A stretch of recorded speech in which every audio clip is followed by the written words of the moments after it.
What is up, everybody, and welcome to FLW Videos. In today's episode, we're going to be taking a look at all of the possible research encounters for the month of July 2020, as well as discussing this Larvitar being put into the field research.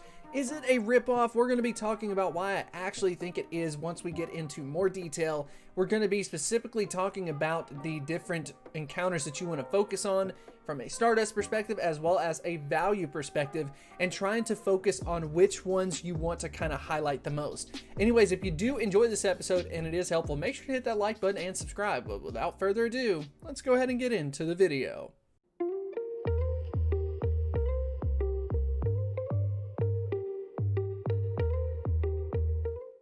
So the first thing worth mentioning before we dive into the research tasks themselves is that we did get an update for the month of July where the Stardust is getting bumped up to 5,000. In the past, it's been like 2,000, for example. So you're definitely going to want to make sure that you go ahead and get your stamps in as quickly as possible. Make sure you don't miss a day if you can avoid it to get yourself that extra Stardust. And then as always, of course, put on that star piece if you want to get additional Stardust, and of course, line it up that way.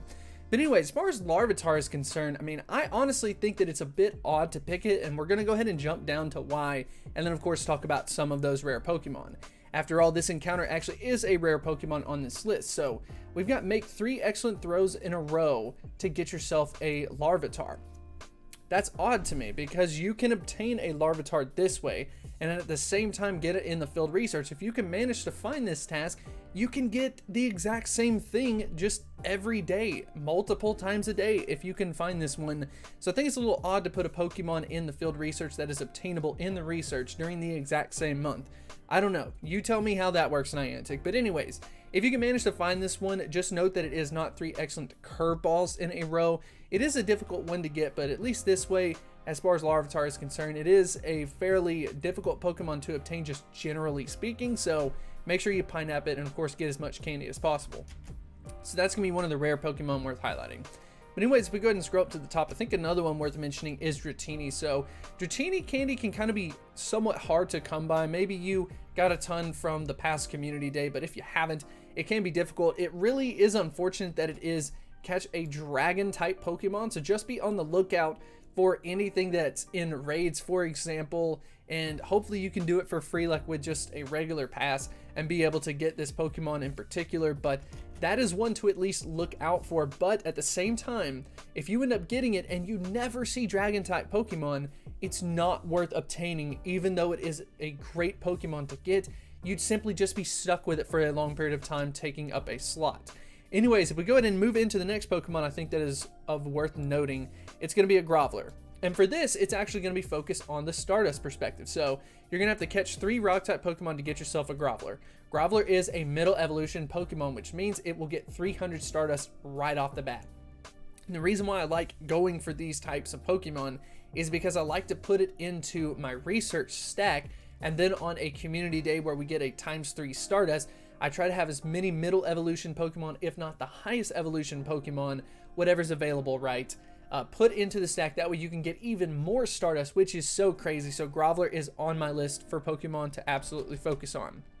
Anyways, if we go ahead and scroll down, you can go ahead and check out a couple more here. So this is something worth mentioning, and that's Aerodactyl. So Aerodactyl also has the shiny variant made available, but in the past, people gave a huge criticism to Niantic for this task in particular. We've got win 5 raids to get yourself an Aerodactyl. Ladies and gentlemen, winning 5 raids is not worth it to get an Aerodactyl. But on the other hand, it makes it even worse when it's made available for just hatching an egg. In my opinion, hatching an egg is worth getting an Aerodactyl, but not winning 5 raids. Who knows how many you have to play, especially if you're low in numbers, you don't have a lot of people around you and stuff. But I would recommend going for the hatch and egg if you were trying to get yourself that shiny Aerodactyl instead. So I think that is definitely worth mentioning. Up next, we've got Rhydon. So Rhydon is worth mentioning for Evolve a Pokemon. It is random necessarily, so it could end up being between an Eevee and a Rhydon. Cross your fingers to get the Rhydon just because of it being a middle evolution Pokemon. You want to save it for your research stack whenever we have a community day. So I think that one's pretty cool.